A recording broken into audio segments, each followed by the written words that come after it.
দেখুন বন্ধুরা, আমার মেয়ে এইমাত্র মাংস দিয়ে ভাত খেয়ে উঠলো।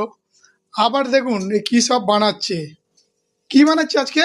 এই তো পকোড়া হচ্ছে, কফি দিয়ে খাওয়া হবে। সস নিয়েছি, আমি কফি খাবো না, তো সস দিয়ে পকোড়া খাবো।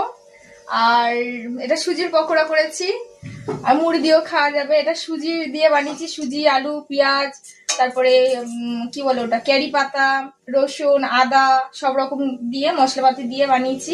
এটা না প্রায় সময় বানাই, খুব ভালো লাগে খেতে এটা। ও, তাহলে এটা পকোড়া। হুম।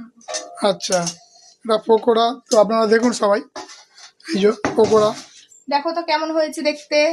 লাইটটা আমাদের খুবই কম, তো ভালো দেখা যাচ্ছে অ্যাকচুয়ালি না। আমাদের ঘর ভাঙা হয়েছে, তো চারিদিকে লাইটের প্রবলেম হয়ে গেছে। হ্যাঁ, তো ঠিক আছে। আবার লাইট সেটিং হলে, ঘর গোছানো হলে, তখন সবকিছু আবার ওকে থাকবে।